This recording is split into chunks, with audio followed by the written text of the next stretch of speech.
Nous avons terminé notre étude détaillée du texte intitulé Sri Aurobindo Upanishad. Cette étude conclut en nous décrivant comme des enfants de la béatitude qui, ayant atteint cette unité, sont invités à jouir de la béatitude divine et à apprécier le divin qui est présent en toutes choses.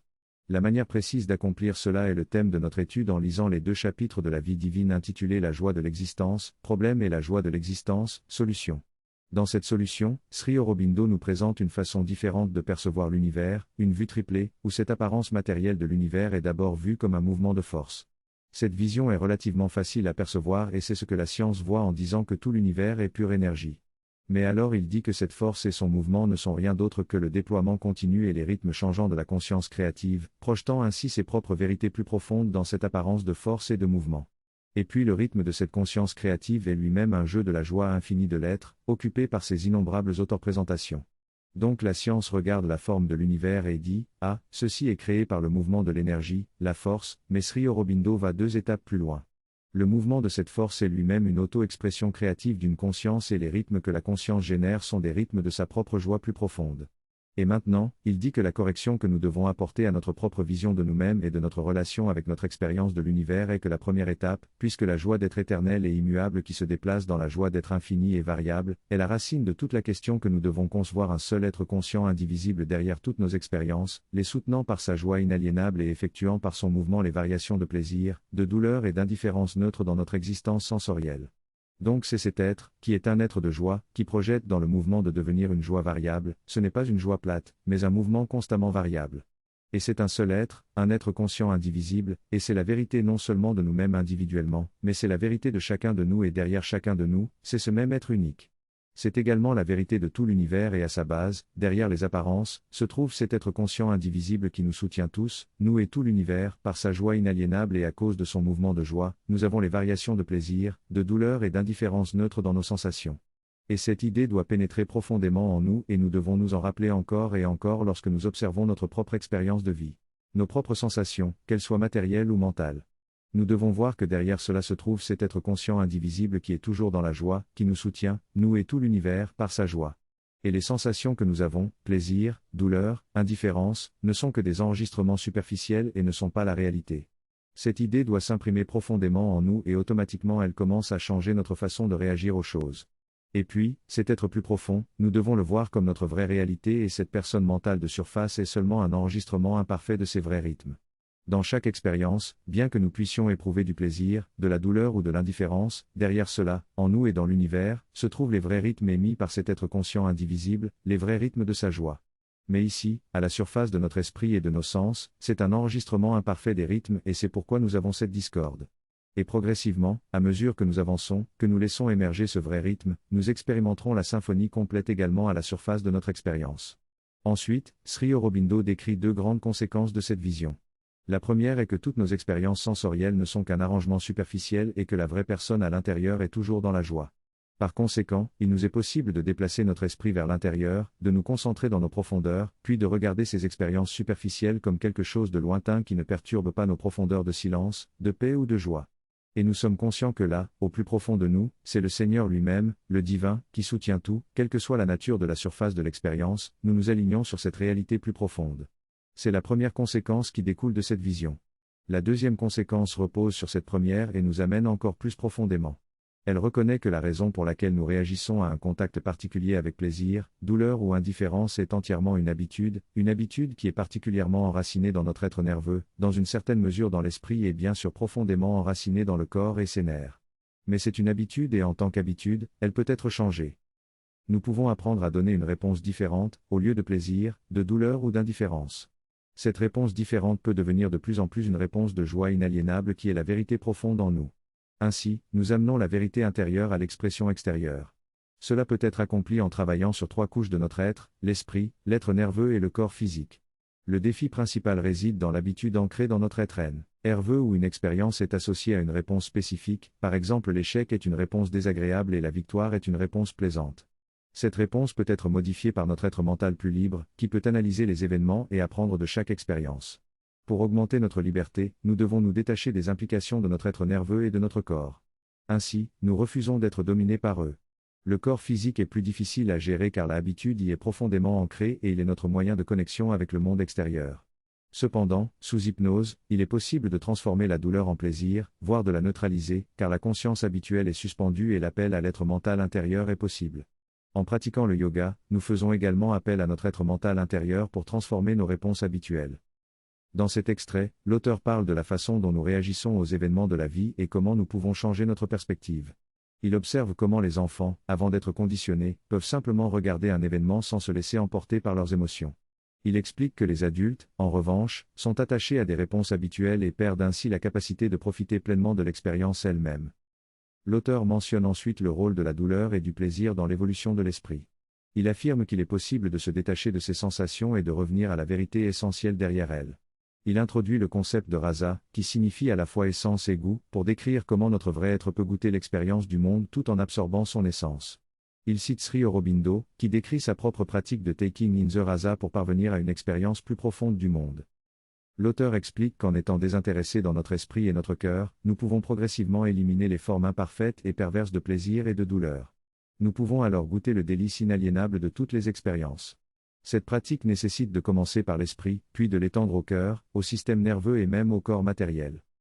En conclusion, l'auteur propose d'apprendre à être totalement désintéressé dans notre façon de percevoir le monde afin de pouvoir goûter pleinement l'essence délicieuse de toutes les expériences. Parfois, les gens sont pris dans un état euphorique où ils disent qu'ils vont tout faire, mais lorsqu'ils sont confrontés à des difficultés, ils se rétractent et disent plus jamais. Cette réaction excessive de rétraction est due à notre incapacité à faire face à l'intensité des chocs et des douleurs, en raison de notre limitation par l'ego. Cette limitation découle de notre ignorance de notre véritable nature. En conséquence, nous nous retrouvons en tant qu'individus isolés luttant contre l'immense univers et finissons par nous sentir submergés. Pour remédier à cette situation, nous devons substituer la titiksha la confrontation et la conquête des chocs de l'existence, à la jugupsa la rétractation et la contraction. Nous devons faire preuve d'endurance et de conquête face à toutes les situations, ce qui nous amènera soit à une indifférence égale envers toutes les situations, soit à une égale joie dans toutes les situations. Pour cela, il faut d'abord développer une égalité dans notre capacité à supporter les réactions émotionnelles, sensorielles et corporelles, sans se laisser emporter ni positivement ni négativement. En observant nos réactions et en les modifiant, nous pouvons nous désengager progressivement des sensations et des nerfs, ce qui change notre relation à la douleur. En faisant l'expérience de cette égalité, nous pouvons introduire une égale joie dans toutes les situations. Cela nous amène finalement à la conscience du Sachidananda, être conscience béatitude, qui remplace la conscience de l'ego qui connaît la joie et la souffrance. Ainsi, l'égalité elle-même doit se baser sur la conscience de la béatitude pour trouver une fondation solide. La réalisation complète de cette béatitude n'est pas si importante, car l'essentiel est de se tourner vers notre véritable nature divine et d'y trouver le contentement. L'effort de se tourner vers cette sensation de calme et de paix, de sentir la présence maternelle en toute chose, peut faire une énorme différence dans notre être. Grâce à cette égalité spontanée et sans effort, nous pouvons rester profondément connectés à cette présence, même lorsque nous vivons des plaisirs, des douleurs ou de l'indifférence en surface. Un exemple donné est celui d'une chirurgie douloureuse où, en invoquant la Mère divine et en se concentrant sur sa présence, l'auteur a réussi à transformer la douleur en une sensation de toucher doux et délicieux. Dans l'intégral yoga, la perception de la présence maternelle en toute chose est une des 3 réalisations principales.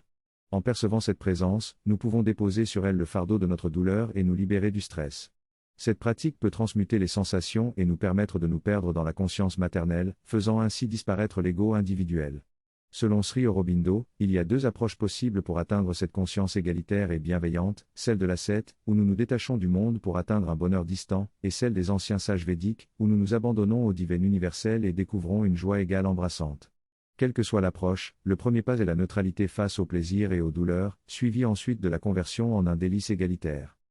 En résumé, il est possible pour les êtres humains de transformer la vibration triple en ananda, bien que cela soit plus difficile que pour les êtres divins.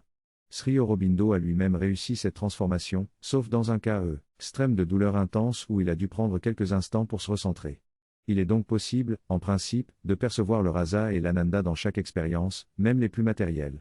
Ce cheminement va de la conscience de soi pure et bienheureuse à une expérience variée de la force dans le mouvement de la nature, en passant par la sensation de douleur, de plaisir et d'indifférence. Finalement, grâce à l'universalité, à l'égalité et à la conquête de la nature, nous pouvons retrouver l'ananda qui est à l'origine des choses et le manifester dans notre vie individuelle. Ainsi, la condition contraire de douleur, de plaisir et d'indifférence n'est qu'une apparence transitoire dans notre évolution. Toutefois, pourquoi cette délice divine a-t-elle choisi d'expérimenter cette condition contraire ? La réponse réside dans le fait que toutes les possibilités sont inhérentes à son infini, et que le bonheur de l'existence réside précisément dans la réalisation variable de ces possibilités. Ainsi, pour que la plénitude de l'existence puisse se manifester, toutes les variations, y compris celles de la négation, de la dissimulation et de la contradiction, devaient être incluses. Cette évolution commence par la dissimulation de Sachidananda dans ce qui semble être son opposé, et sa découverte de soi-même même au milieu de cet opposé. Finalement, il décrit l'émergence de la perte de soi et de l'émergence à partir de 4 perspectives différentes, celle de l'être, de la conscience, de la force de conscience et de l'ananda. Dans chaque perspective, l'infini se perd dans l'apparence du non-être et émerge dans l'apparence d'une âme finie, d'une conscience limitée, d'un monde équilibré et d'un sentiment de variété de douleur, de plaisir et d'indifférence. Ainsi, cette diversité est une expérience nécessaire pour que l'existence puisse pleinement se délecter d'elle-même. Dans cet extrait, l'auteur explique que l'essence fondamentale de l'univers, appelée Sachidananda, se manifeste à travers des multiplicités chaotiques et des forces discordantes qui cherchent à retrouver l'unité en se possédant, se dissolvant et se dévorant mutuellement. C'est ainsi que fonctionne le monde, depuis les particules subatomiques jusqu'aux organismes plus complexes. L'auteur souligne que pour que la véritable Sachidananda puisse émerger dans ce monde d'apparence limitée et déséquilibrée, l'individu doit élargir sa conscience mentale pour embrasser l'unité supérieure.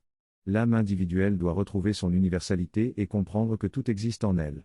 Le cœur doit s'ouvrir à l'amour universel et le vital doit être capable de résister à l'impact de l'univers tout entier. L'auteur révèle le secret de la délivrance universelle: lorsque le vital devient universel et peut supporter le choc de l'univers, on peut alors connaître une délice universelle. Finalement, l'auteur explique que tout cela converge vers une réalité ultime faite de joie et de délices de l'existence, que cela soit dans le sommeil subconscient, dans la lutte individuelle pour se retrouver ou dans la conscience suprême du soi.